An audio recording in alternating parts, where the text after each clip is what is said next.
Hi,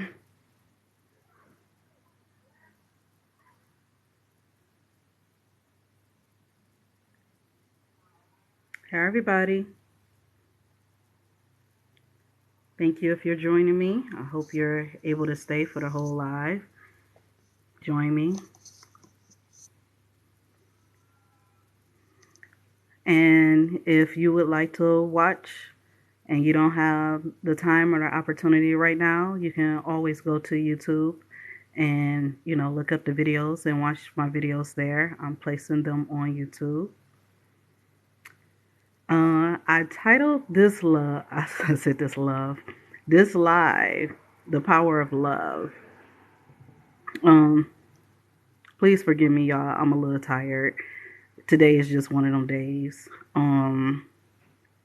But I get so scared when I don't come on live or I don't create content or I don't do anything because I feel like I'm not doing what I'm supposed to.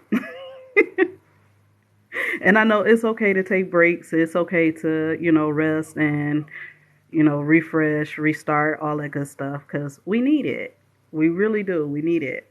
And I don't want to burn myself out, but I genuinely get afraid like, oh my God, maybe somebody needed some encouragement today. Maybe, they needed something new. Maybe I should have created something.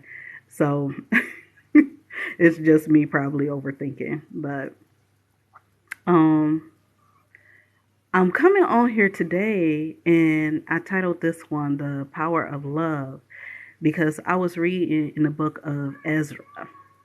And that's one of the smaller Bible books. It's a couple of chapters long. And the Israelites had married outside of those who served Jehovah. And also, a lot of things had started happening. And as I was reading the book of Ezra, I kept asking myself questions. And, each book of the Bible, one, Ezra helped with, lineage and identifying, the different nations and all the things that happen. But I got a lot of research to do on that myself, so I'm not going to speak too much on it. But what it did was it brought up the question of why the Israelites had to go through the things that they had to go through. And it dawned on me. It was because they didn't have the kind of love for Jehovah that they should have had. And also, when I thought about Adam and Eve, why did they allow themselves to even get in the situation that they were in, knowing that Jehovah had gave them a specific command? And it came down to they did not love Jehovah the way they should have. And when I look at the whole premise of the Bible itself, it comes down to, did the individual love Jehovah the way they should have? Did they do everything within their power to demonstrate that they had love for Jehovah and that they would put that love first? And if you look in the Bible, I always say the Pharisees and the Sadducees because if I'm not looking at it specifically, I don't remember who was speaking. But those were the two religious groups or sects that always came up against Jesus to question him and to, put him to the test because they had a lot of influence and power over the people, but they weren't necessarily taking care of the people properly. They weren't providing for the people properly.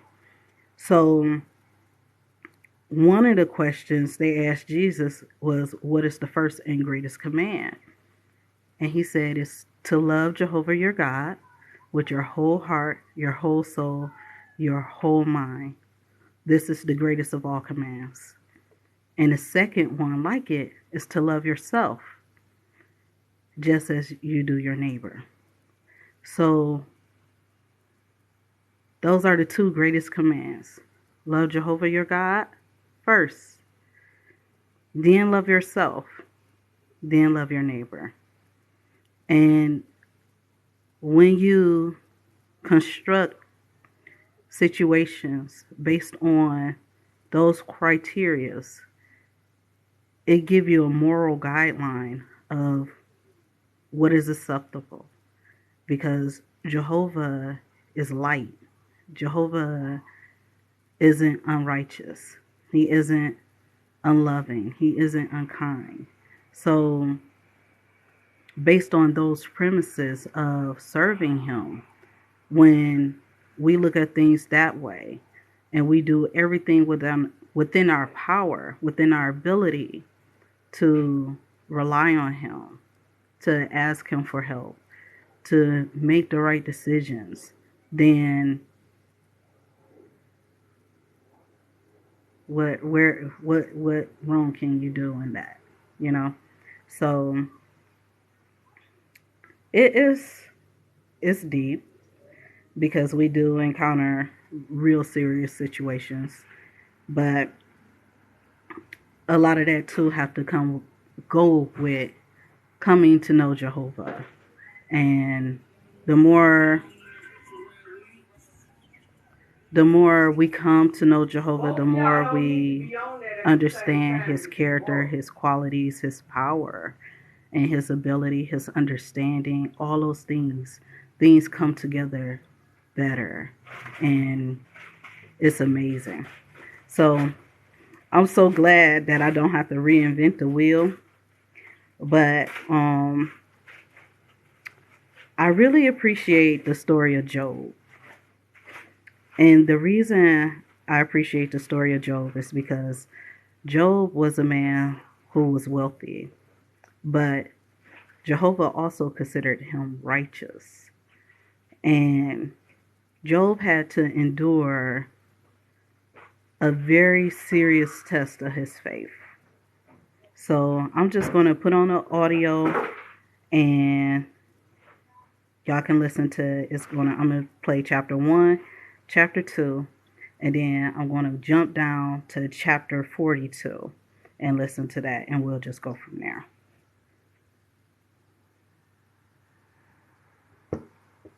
Job, chapter 1. There was a man in the land of Uz whose name was Job. He was an upright man of integrity. He feared God and shunned what was bad. 7 sons and 3 daughters were born to him. His livestock amounted to 7,000 sheep, 3,000 camels, 1,000 cattle, and 500 donkeys, along with a very large number of servants, so that he became the greatest of all the people of the East. Each of his sons would hold a banquet at his house on his own set day. They would invite their 3 sisters to eat and drink with them. After a series of banquet days was complete, Job would send for them in order to sanctify them. Then he would get up early in the morning and offer up burnt sacrifices for each of them. For Job said, "Maybe my sons have sinned and have cursed God in their heart." That is what Job would always do. Now the day came when the sons of the true God entered to take their station before Jehovah, and Satan also entered among them. Then Jehovah said to Satan, "Where have you come from?" Satan answered Jehovah, "From roving about on the earth and from walking about in it." And Jehovah said to Satan, "Have you taken note of my servant Job? There is no one like him on the earth. He is an upright man of integrity, fearing God and shunning what is bad." At that, Satan answered Jehovah, "Is it for nothing that Job has feared God?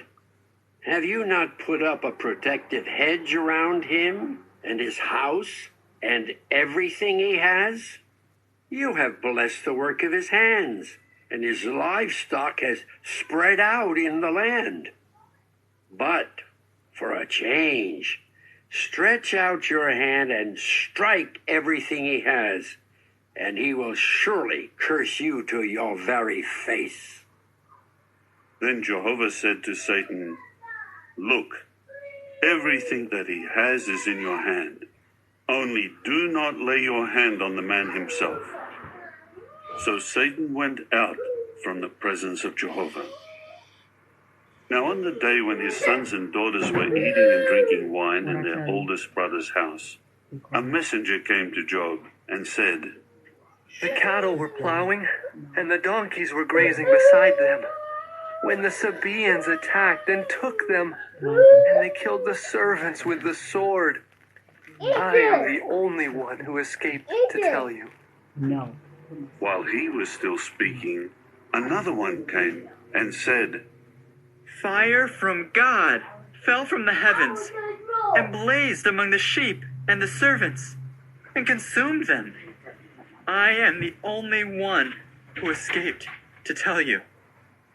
While he was still speaking, another one came and said, The Chaldeans formed 3 bands and made a raid on the camels and took them, and they killed the servants with the sword. I am the only one who escaped to tell you. While he was still speaking, yet another one came and said, Your sons and your daughters were eating and drinking wine in their oldest brother's house. Suddenly, a great wind came from the wilderness, and it struck the 4 corners of the house, so that it fell on the young people, and they were killed. I am the only one who escaped to tell you.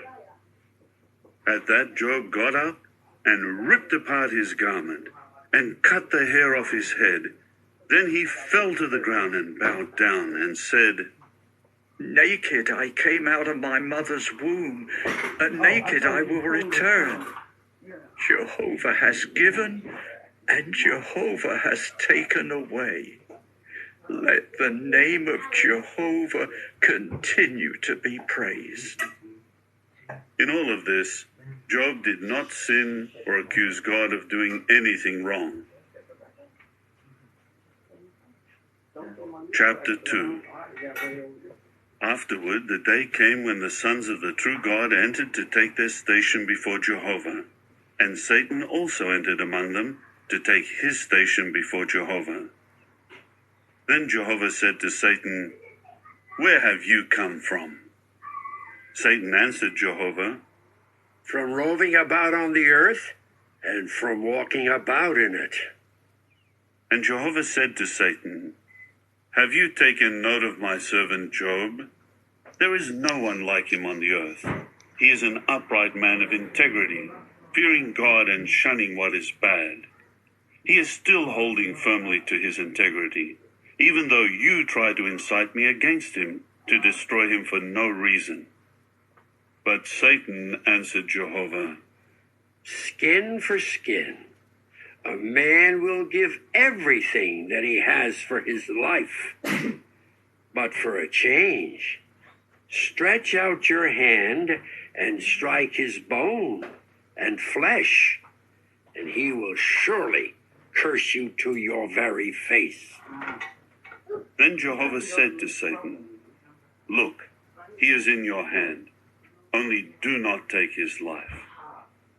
So Satan went out from the presence of Jehovah and struck Job with painful boils, from the sole of his foot to the crown of his head. And Job took a piece of broken pottery to scrape himself, and he was sitting among the ashes. Finally, his wife said to him, Are you still holding firmly to your integrity? Curse God and die. But he said to her, You are talking like one of the senseless women. Should we accept only what is good from the true God, and not accept also what is bad? In all of this, Job did not sin with his lips. 3 companions of Job heard about all the calamities that had come upon him, and each came from his own place. Eliphaz the Temanite, Bildad the Shuhite, and Zophar the Naamathite. So they agreed to meet together, to go and sympathize with Job and comfort him. When they saw him from a distance, they did not recognize him. They began to weep loudly and to rip their garments apart, and they threw dust into the air and onto their heads. Then they sat on the ground with him for 7 days and 7 nights. No one said a word to him, for they saw that his pain was very great. Chapter 3. Okay. It was after... So I'm going to pause it there. And the last chapter that I'm going to let play of Job is chapter 42. But before we go to chapter 42, we see that Job was a very wealthy man. He had cattle, he had many children, he had, as we would say, everything. And he was righteous. And Satan entered into the heavens to ask God for permission to test him, because he said, Job, your servant, only reason he serve you and love you is because you protect him. You've done everything for him. He doesn't love you for real. And so Satan went and he attacked everything that Job had. Job didn't know what was going on at the time. Instantly, he had to deal with a tremendous loss. Not just loss of his children, not one, not two, but all of them. And not just loss of some of his wealth, but all of it.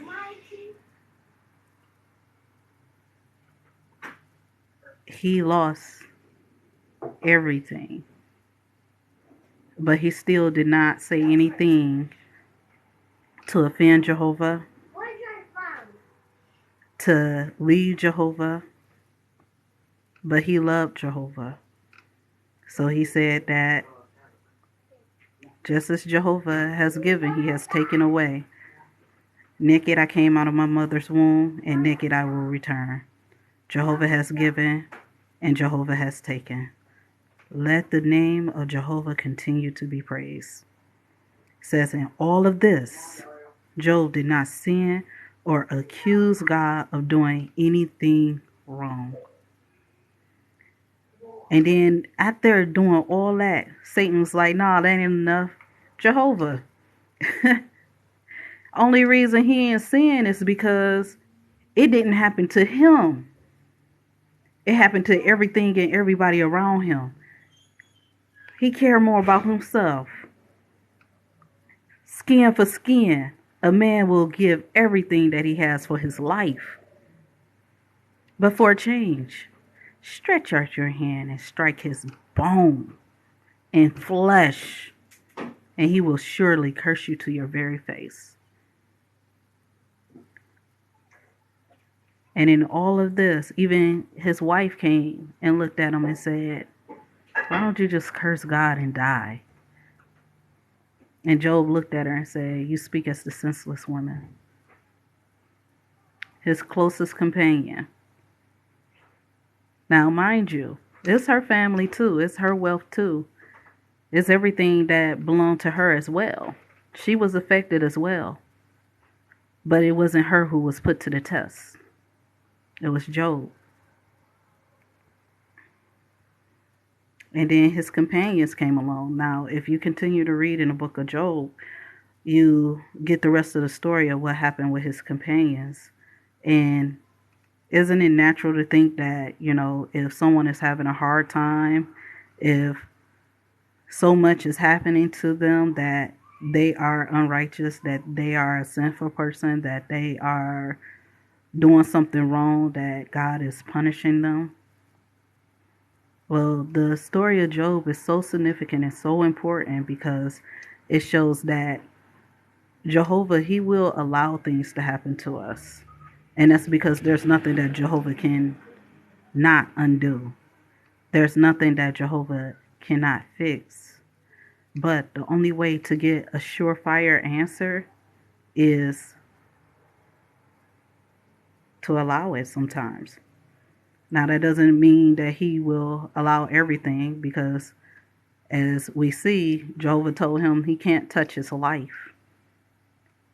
He said, you can't kill him. So some things Jehovah will allow us to go through and happen, but he sets limits. And anything that happened to us, he can fix it. He can reverse it. But it's up to us to pass the test. It's up to us to love Jehovah, to put him first. And it's not always easy. It is. As a matter of fact, I won't say it's not always easy. It's not easy because we can't physically see Jehovah like we can see a person. We know that he exists. We know there's evidence of him, but we can't see him with our physical eyes. So we have challenges. And that's why it's important to read your Bible, to think about the things that's happening, to study and to meditate. So I'm going to go ahead and play chapter 42, and discuss that briefly, and that'll be the end of this live. So go ahead and. Chapter 42. Then Job said in reply to Jehovah, Now I know that you are able to do all things, and that nothing you have in mind to do is impossible for you. You said, Who is this who is obscuring my counsel without knowledge? Therefore I spoke, but without understanding, about things too wonderful for me, which I do not know. You said, Please listen, and I will speak. I will question you, and you inform me. My ears have heard about you, but now I do see you with my eyes. That is why I take back what I said, and I repent in dust and ashes. After Jehovah had spoken these words to Job, Jehovah said to Eliphaz the Temanite, My anger burns against you and your two companions, for you have not spoken the truth about me, as my servant Job has. Now take 7 bulls and 7 rams, and go to my servant Job, and offer up a burnt sacrifice for yourselves. And my servant Job will pray for you. I will surely accept his request not to deal with you according to your foolishness, for you have not spoken the truth about me, as my servant Job has. So Eliphaz the Temanite, Bildad the Shuhite, and Zophar the Naamathite went and did what Jehovah had told them to do. And Jehovah accepted Job's prayer. After Job had prayed for his companions, Jehovah removed Job's tribulation and restored his prosperity.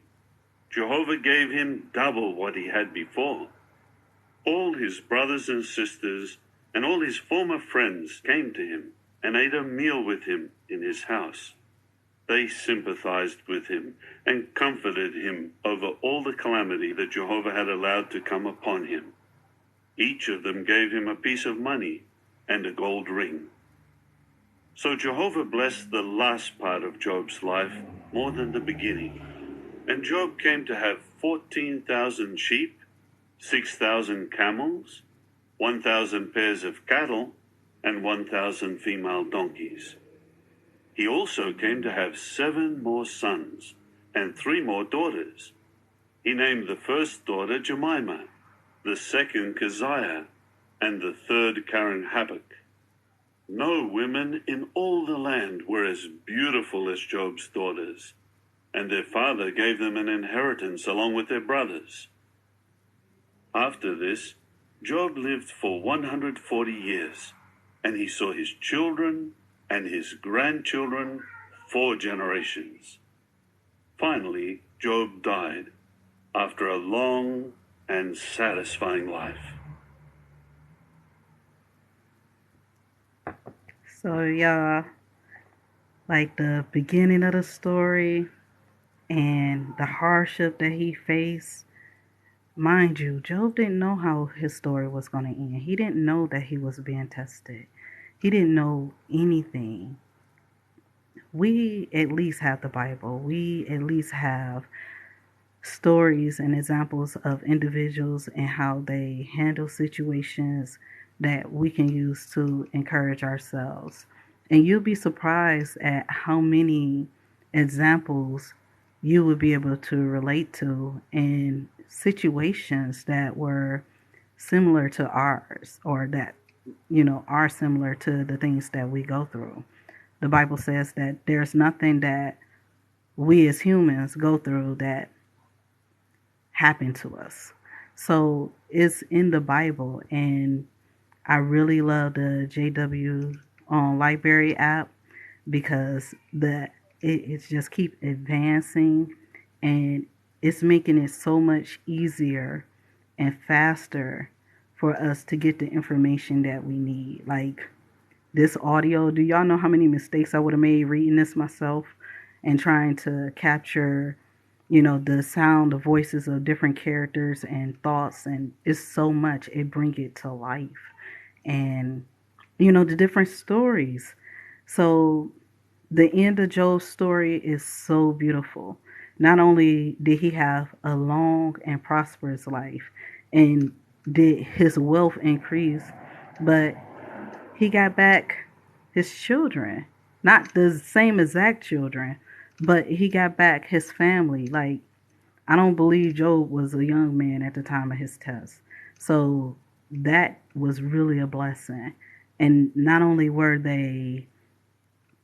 he had the most beautiful daughters in the land. Who can literally say, I mean, like, God from heaven say, you have the most beautiful daughters in the land.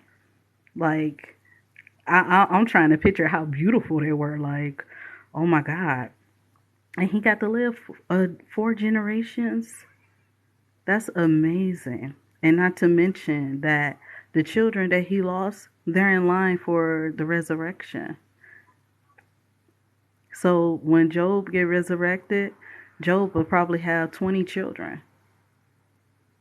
So that's something to think about, And at the beginning, like he says, now I know that you are able to do all things, and that nothing you have in mind to do is impossible for you. With men, humans, it's impossible. But with Jehovah, nothing is impossible. So keep going, hold on, pray constantly, because it is difficult for us. It really is. There's nothing that, how can I say this?